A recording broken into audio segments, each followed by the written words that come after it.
Hey guys, today we're going to be looking at another morpheme, and today's morpheme is, comes in two parts. So we're going to look at both parts, and the first one that we're going to be looking at is scrib and also script. Now, with scrib, I have seen this one written as scribe, but I do believe that the actual morpheme is scrib. So if I'm wrong about that, then do correct me. And then also there's script. Now, something interesting that I did find out the other day that I didn't actually know was that scrib is, well, let's actually just talk about what it means. Okay, so it means to write.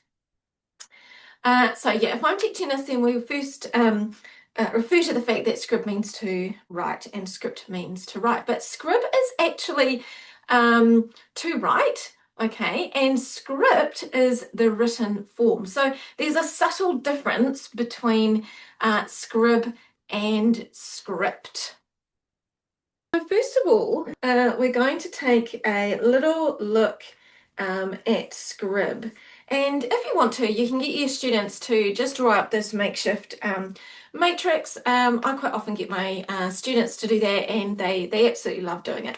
If you've got some ready-made matrices, that's also great, but it's also really good to draw them up. And the whole reason that I do look at this and think, is it scrib or scribe, is because one of the words, the most word that I sort of see quite a bit is the word scribe. And I do actually, when I'm presenting this, I do actually like to talk to students about the fact of the role a scribe played throughout the history of writing. So yeah, my recommendation is look up what a scribe is, look at the history of the scribe, look at what a modern day scribe is, because you'll actually be quite surprised at what a modern day scribe is versus the olden day scribe. And then we can pretty much just get into it. We can pop a few prefixes up, so D, pre, on that side, and then of course you can pop your suffixes up. So we've got ES, we've got EDING, or maybe we'll just stick with the S there, and I'll just put this little E in brackets. And again, look, correct me about where the E goes there. Is the base scrib or is the base scribe? Describe, prescribe, inscribe, and we've also got able there as well. Okay, and I just took the time to pop in a couple more. So we've got sub and we have ER. So yeah, as you can see straight away, we can start to build some of these words. So describe, prescribe, inscribe, and subscribe. And I do like talking about subscribe, especially when you look up the modern day meaning of what scribe is. And then of course we have our suffixes. So we can have scribes, scribed, scribing, describes, describe, describing, prescribe. I do like to talk about that prescribe because quite often you'll find that students will say prescribe. So we need to talk about that prescribe.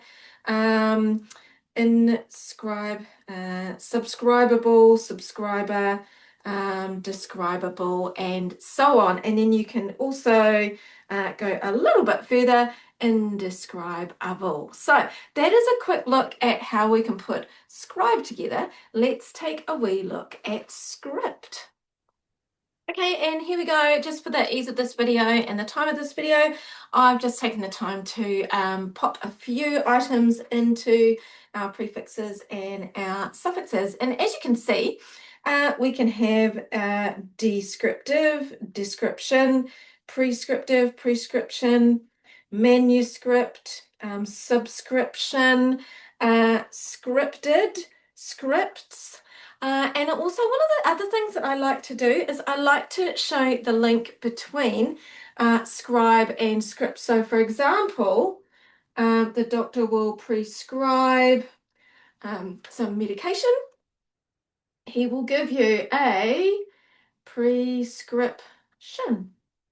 And you can do the same with describe and description, subscribe and subscription. So, yeah, this. I find that this one is actually really, really good for academic language, especially when we're getting into words like describe, where we'll find that we've got a lot of students at that sort of secondary level, understanding what the word describe, inscribe means. Describe the key features, give me a description. Some of the academic language is really, really important to to be able to embed with our students. And look, at the end of the day, some of these words are actually quite technical to spell, but understanding how to break the words down into the prefixes, the base words, and the suffixes can really, really support students with their spelling journey. So, yeah, and also with their reading journey, because again, if we know that script is read like this and written like this, it's going to be helping them with their reading and writing. So there we go. A quick look at scribe, scrib, and script. Oh, and I forgot one more. I always like to show this one to students, and that is the word scribble. So there you go.